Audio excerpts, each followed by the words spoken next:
Okay, good morning. Good morning, everybody, and welcome to our Essentials 40S class. Today, I just want to take some time to go over the summary of our trigonometry.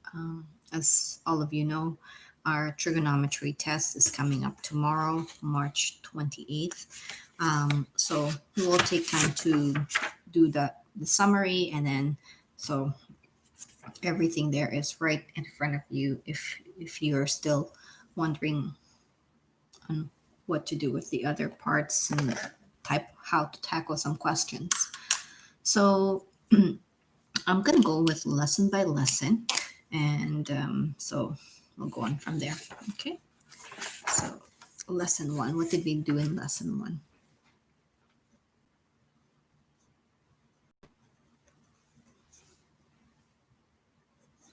Lesson one is we talked about the triangle, and we said it really has six parts to it. So there are six parts of the triangle. You have the side, the three sides, and you have three angles. So in this particular case, in a triangle, so when we were trying to label the triangle, it doesn't matter what we label it. So let's say we're gonna call it angle A, angle B, angle C. So those angles, are inside the triangle. Is the angle is basically um, the the rotation of from one arm to go to the next arm. So how much do I have to rotate to go from here to here? And the angle are inside. Um, it's denoted by uppercase letters. So if this is an angle A, so it's uppercase capital A. And then this angle here is uppercase B, and then this is angle C. So with that, um, there are corresponding sides. So if this is, if this is angle A, so that means right across from that is side little a. Okay, so right across. So this angle opens up to this side, and we see that we want to make sure that this is correct, because if we don't label it properly, then we would have our sign law in wrong places. So we want to make sure that this is correct. So this is angle A, so this is side A. This is angle B, that means this is side B. And then this is angle C, and then this is small c, side C. Okay, so that's naming the sides. You can have different triangles, like you can have triangle like this. You can call it X, X, Y, Z. So it doesn't always have to be A, B, and C. So in this particular case, angle X, written as an uppercase X, angle Y is uppercase Y, and Z, angle Z. So if this is angle X, then this is side little x. And if this is Y, then this is side little y right across from it. And angle Z, then this is a tiny z. Okay, so it doesn't always have to be A, B, and C. So the very next thing that we talked about in terms of naming triangles is that we also discussed the rule 180. So we talked about rule 180. Okay, and rule 180 says the sum of all three angles in a triangle is equal to 180 degrees. Okay, so if we add up all of angle A, angle B, angle C, it all adds up to 180. If I add up angle X, angle Y, angle Z, it's going to always add up to 180. And it doesn't matter how big the triangle is or how little the triangle is, it always adds up to 180, which is kind of nice to have. So that one is the very first thing that we talked about. And then the other thing that we talked about in part B are names of a triangle. So names of a triangle based on some kind of information that they have. So names of a triangle based on sides and based on angles. Okay, so let's start off with naming triangles according to side lengths. Okay, so they're kind of classifying the triangles according to their side length. The very first one is called equilateral. Equilateral. And last time, this is the first thing that we talked about in lesson 1. We actually break the words apart. The word equi, it is kind of saying equal. Lateral means side, so kind of put them together. It's like mushing up the words equal sides, equilateral. So what does that equilateral mean? So equilateral means all three sides are equal. So we can say that that is equal to that and equal to that. So there's like little lines there indicating that whatever all these three sides are, they're all equal. Okay, so that's equilateral. And the great thing about that equilateral triangle is that all three sides are equal.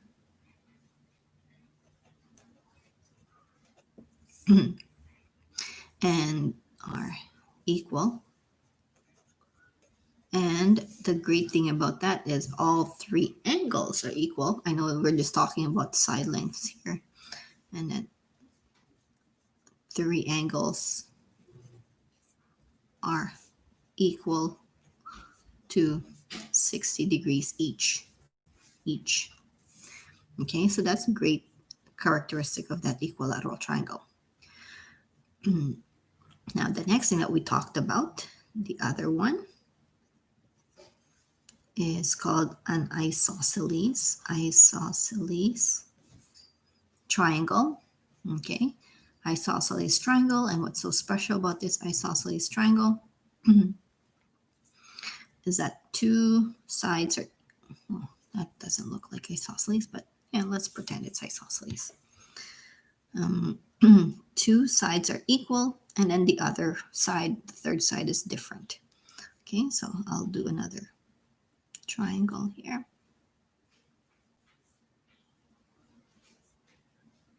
Okay, so two sides are equal. It doesn't matter. It kind of look like this.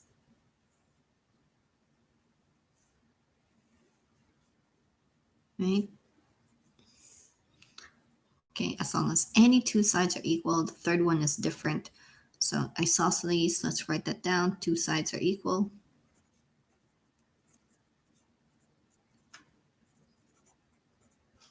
And the great thing about, because the two sides are equal, two angles are equal.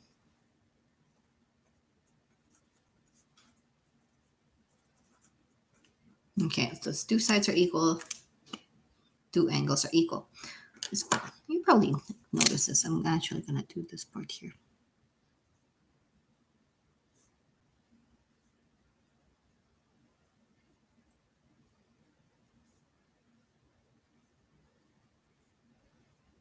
Okay, so those ones are all equal.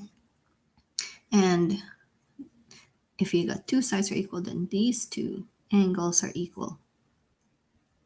Notice that they're pairing angles, right? This is the side and this is the angle. This is the side and this is the angle. And this one, those two are equal. And then these two are equal. Okay. You probably see a nice pattern right there. And the next one, okay, so we talked about equilateral, we talked about isosceles, and then the other one is scalene. Scale. Okay, so how do you pronounce this? Scale. You know, like when you like scale, like scale of a fish, or scale like the weighing scale, scalene. And what's so special about scalene? Well, what's so special about that, its characteristic is no sides are equal. So no sides are equal. They're all different lengths. right? So they're all different lengths. So this is whatever, like shorter, and then this is probably the medium length, and then this is the longest length, like that. Okay. So this one here, no sides are equal.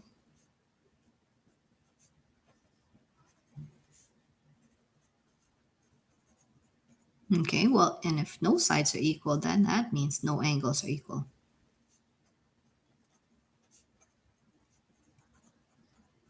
Okay, so that's great. So that's a other stuff that we talked about in terms of naming triangles according to side length. Now we also talked about naming the triangle, naming triangle according to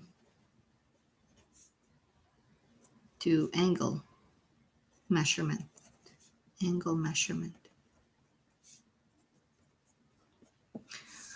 Okay, so in terms of naming angles, triangle according to angle measurement, it just depends on how big the angle is, and it's actually comparing it to 90 degrees. Less than 90, equal to 90, greater than 90. Okay, that's how they did the angle measurement. So the very first one is called an acute. Acute means angles, all three angles are less than 90. Okay, so like all of these are in comparison to the angle 90 degrees. So the acute angle, acute triangle, because all three angles are less than 90 degrees. The next one would be right triangle. That means one angle is 90 degrees exactly, and then the other two are smaller than 90, and it has to be smaller than 90, because remember, we have to add them up, and they all had to add up to 180 degrees. So if this is 90, the remaining two has to be smaller than 90, and the other two combined together will be 90 degrees. Okay, and then the next one is called the obtuse. Okay, and then this one angle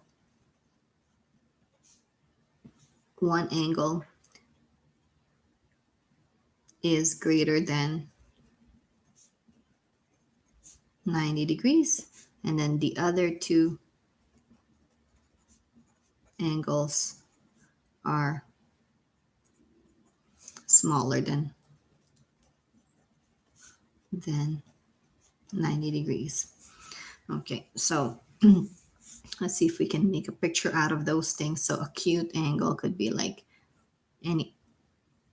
Okay, so these ones are acute because if we measure all of the angles, all of those angles are less than 90. Right triangle, and we've seen a lot of right triangles last semester or last, in Essentials 30. One angle is 90 degrees and the other two are smaller than 90 degrees.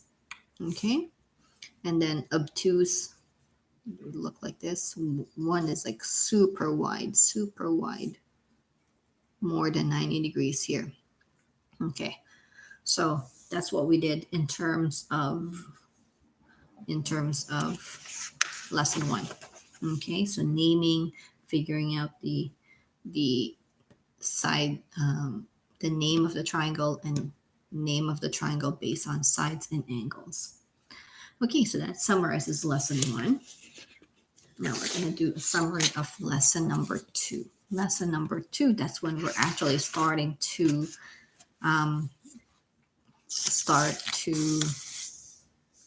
do some calculation. Okay, so we've introduced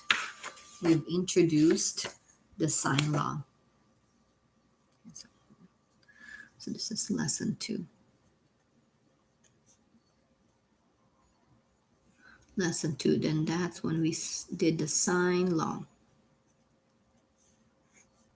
Okay, so I'm going to start off with the sine law formula. What is the sine law formula? It's basically A divided by the sine of angle A equals to B divided by the sine of angle B equals to C divided by sine of angle C.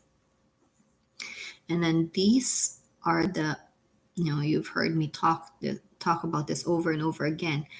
These are the side and angle pairings, right? So side C, the pairing is angle C.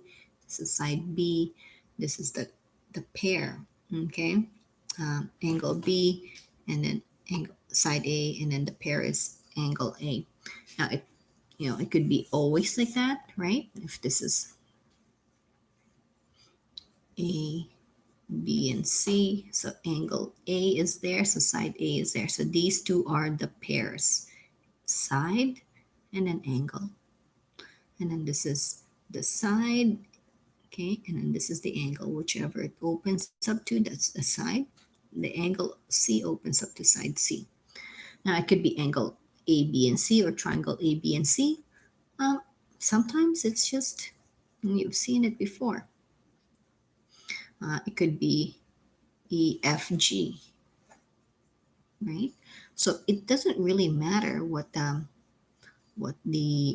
labelings are. Okay, it may be EFG. So if this is angle E, then this is side E, and these two are pairs. So whatever this side divided by the sine of angle E, and then if this is angle F, then this is side F, and then this is angle G, so this is side G, right?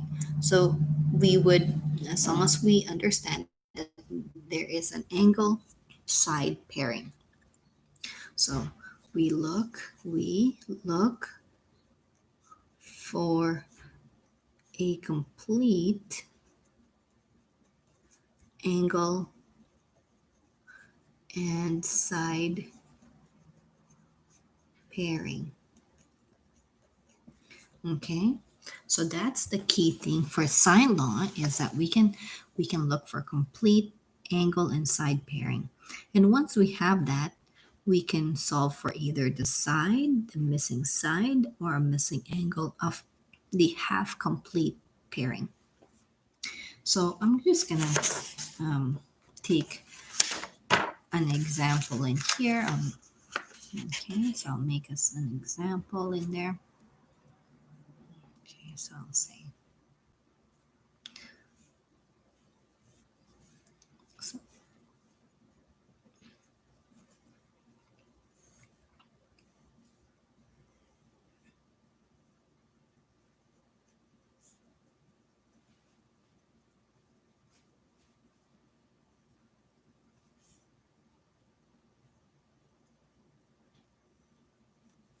okay.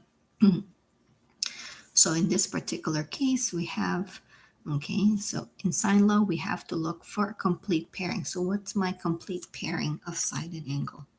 You've heard me talk about that over and over again. So this one here is a complete pair. So this is the angle and it has a matching side to it. This one here doesn't have a matching side to it. Okay, but we can only solve for the matching, um, the one that's half complete. So if you're given an angle, you can figure out the side. Okay, so that's a sine law type of question. Okay, because we have a complete pairing of side and angle, and then we're gonna try to figure out this one information missing in the pairing. So you would set it up as this: 30 divided by sine 40 equals x divided by sine 65. Okay, and then how do we solve for x? So solve for x, we're going to cross multiply that. Okay, we don't have to do a full cross multiplication, because once this is cross multiplied by 30, that one, the x will be isolated, so we don't have to fully cross multiply both sides. So this becomes 30 sine 65 divided by sine 40 equals to x. And then whatever that is, okay, we also have to check if our calculator says angle in degree, okay, because if we have a radian or gradient, we're going to get it wrong, so we don't want that. So 30 sine 65 divided by sine 40, hope this one works, 42. So 42.298, so 30. And then I didn't write down the unit, but whatever. If this is a centimeter, then this is a centimeter. Okay, so that's that. So we could use sine law to find a missing side. And then we could also use the sine law to find a missing angle. So I'll give you an example of that one as well.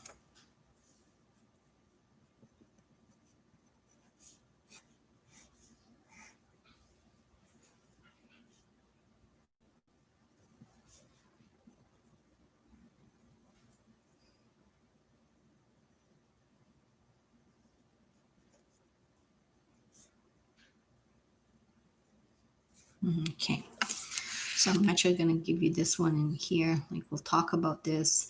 No indication whatsoever what corners are what. Okay, so you can put a corner like vertices there if you want, but we probably recognize, hey, oh, I see a pairing right there, complete pairing. And then this one is missing, this theta. Okay, so let's do this is a pairing, so the side divided by the sine of an angle, so 13 sine 40 equals, okay, in this case, the side is given and then the angle is not given.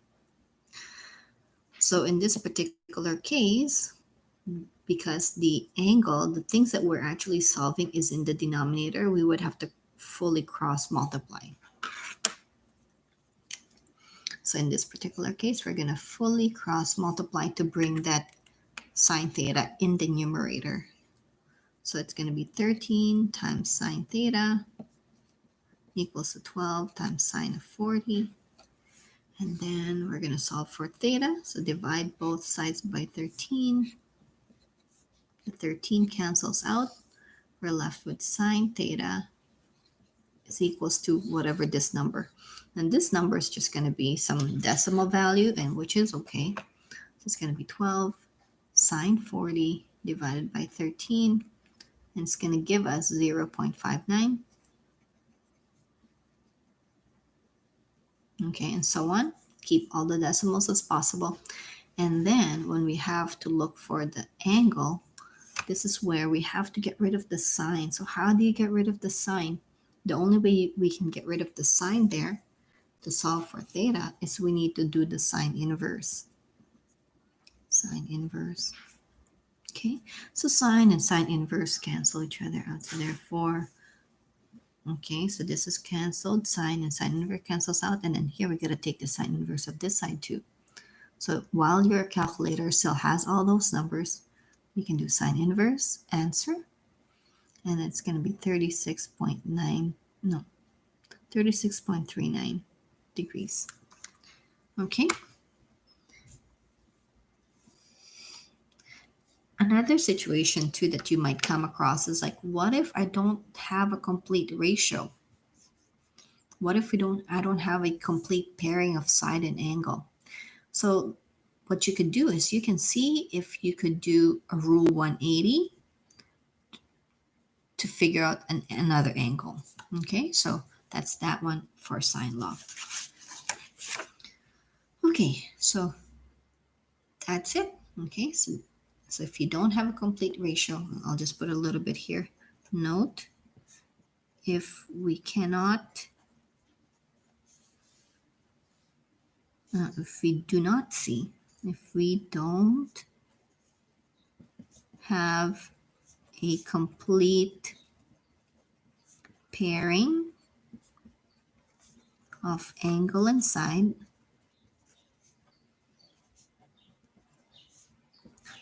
we can use rule 180 to see if we could determine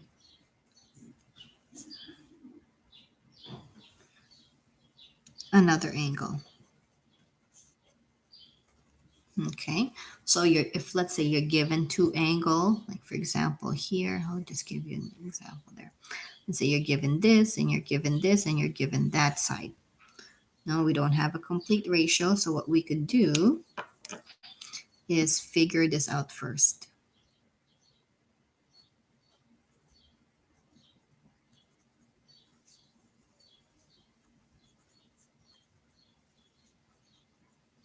And then once you figure this out, then this is your complete ratio. Okay, so that's just another possibility for sure. You will see that on the test. Okay, so make sure you have that. Okay, so we did lesson 1, we did lesson 2, and then now we're going to go to lesson number 3, which is cosine law. If you're just joining us and you didn't get all of the notes, I will post it on the blog, so you could do that as well. Okay, so I'm going to take more paper. Okay, so now we're going to lesson number 3.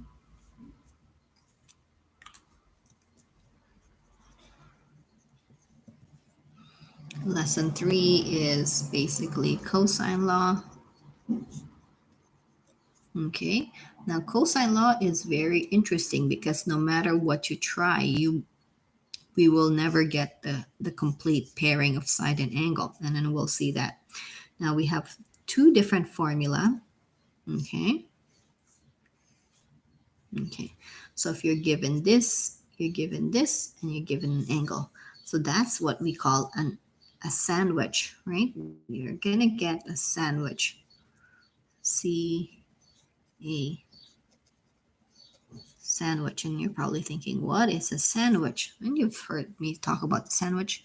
So given angle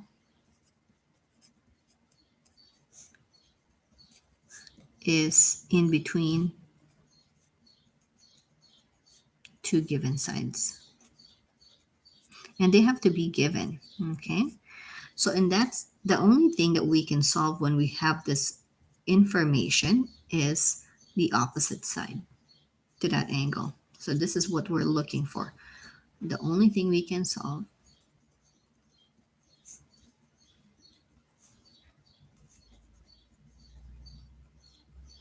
is the opposite side to the given angle. Okay, so that's that. And what's the formula there? Formula would be a squared equals to b squared plus c squared minus 2 times b times c times cosine of angle A. Okay, these are all times. So what do you see here? So this is what we're looking for. So that's the question mark. And then b squared will be one of the side. C squared is the other side minus 2b and c, and then cos of A. Cos of A is this one here.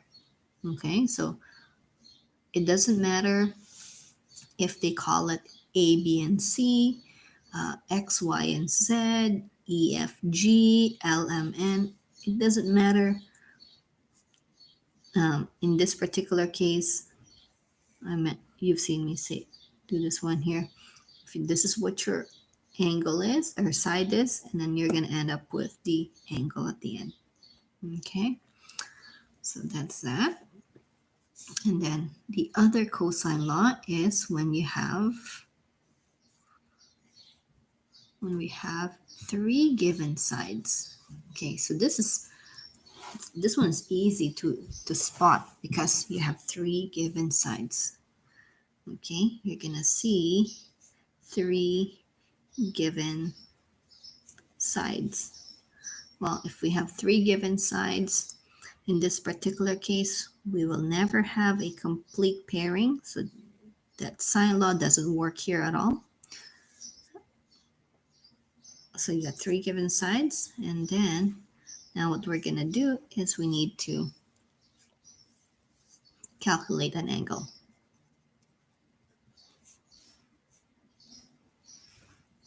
So, okay, so how do we calculate that?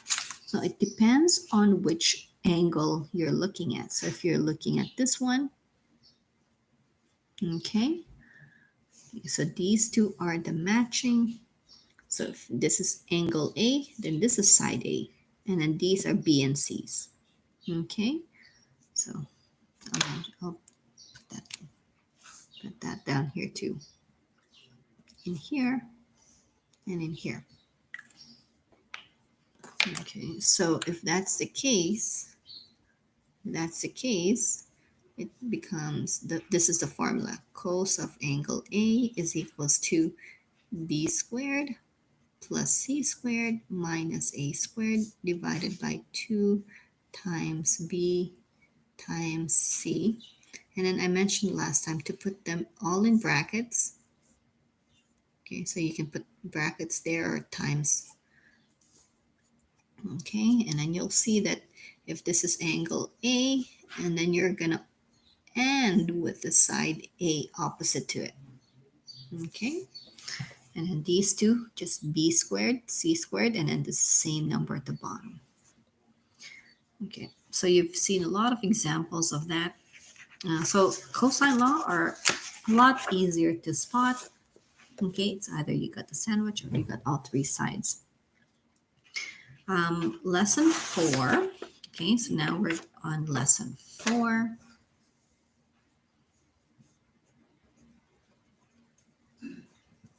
Lesson 4, it's basically sine law and cosine application. So sine and cosine application. Okay, so sine and cosine application. And in terms of sine and cosine application, we talked about supplementary angles.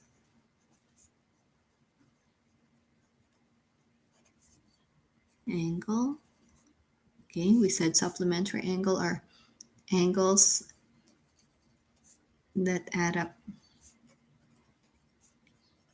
to 90 degrees. Okay, so 2 angles that add up to 90 degrees, and that's it's going to be helpful once we have the angle of depression. Okay, and then sorry, this is supposed to be complementary. Okay, let me back up.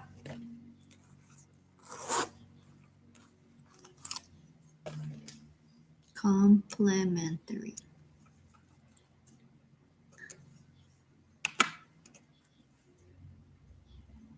Good thing I saw this. Complementary angles that add up to 90 degrees. The other one is supplementary angle. That means 2 angles that add up to 180 degrees. Okay, and we've seen something like that. I posted a full solution for lesson 4 last time, so you can check it out how those things are getting used. And then we talked about angle of elevation. Okay, so angle of elevation is from horizontal up. Angle from horizontal, that means looking straight and going up. So it's like, it's just like when you're walking, you're looking straight, and then all of a sudden you saw something up above, and then you look up. Okay, so this is the angle of elevation. So rotating up, horizontal, and then you're like looking up to see what's on the roof. Okay, so that's what angle of elevation is. This is the angle of elevation.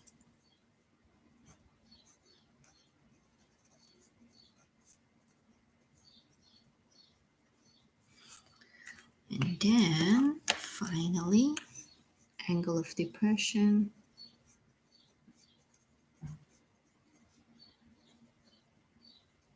Angle of depression is the angle from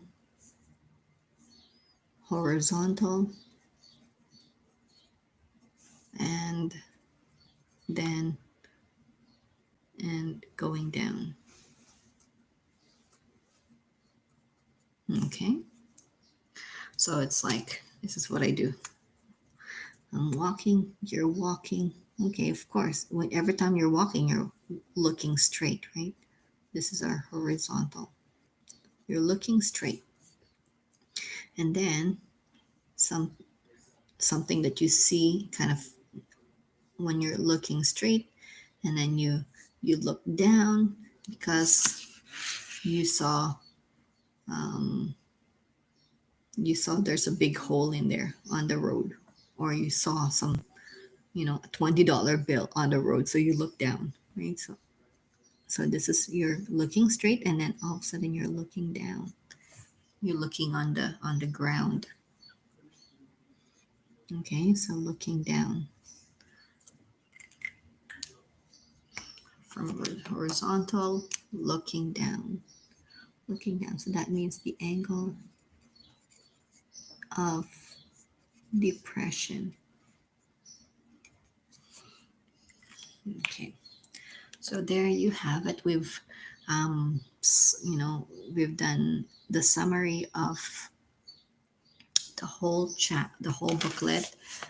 I just want to tell you that we are complete. We're almost done. We're almost done. Um, we're gonna do. We only have up to June 12th to finish off everything. So hang in there. Keep working hard. Um, and so tomorrow's test, same thing applies. Like you have 24 hours um, to hand in to do the test, complete the test, and hand it in electronically. Um, so I'm gonna write that down here. Test trig unit test on Thursday, which is tomorrow. Thursday, June 28th. And why did I say June? Oh my gosh. Not June 28th. That's like end of the school year. May 28th.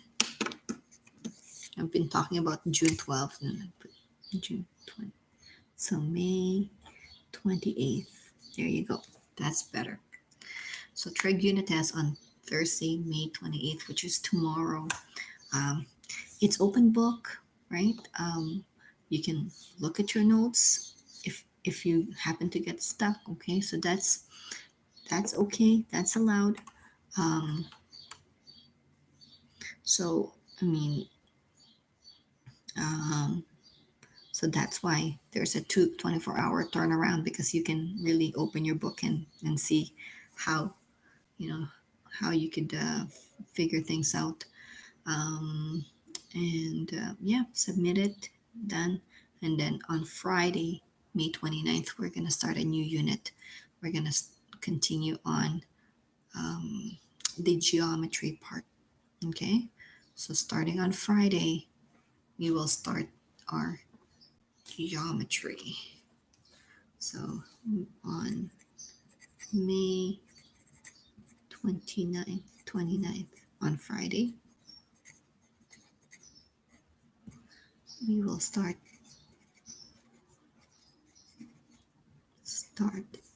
our geometry. Okay, it's another fun unit. So there you go. So you know where we're heading in the next little bit.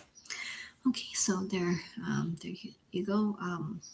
You have some questions to you can either do review, look through your notes over again, see if there's anything else you can kind of read over again. Today would be a good time to if you missed an assignment, You can work on those ones. I posted some practice questions and I posted their full solution. So go check them out if you know. And I can see some, like a lot of people are looking at the blog, which is fantastic. I'm so glad that you're um, using the blog as a resource for you. Okay, to show all the solutions. There you go. I have nothing else to say, but I give you this opportunity to do your work. I have Google Meet open, so if you wanted to meet, you can um, click the link, or I guess, and yeah, or you can email me, tell me that you wanted to do a Google Meet. Um, it's also on the blog. Okay, if you're in our class, you're you're open to do that. You're open to ask questions through Google Meet or ask questions through email. If you're not part of our class, you are still welcome to ask me questions. Okay, so even if you're watching this and you're not in my class, you are still welcome to ask question. Okay, you send me an email. You can send me a message through the blog. That's a possibility too. There's a Google Meet there. You can jump onto Google Meet. It's going to be open till 3 o'clock today. Okay, thank you very much for watching, and I'll talk to you soon. Okay, have a great day, everybody. Okay, bye for now.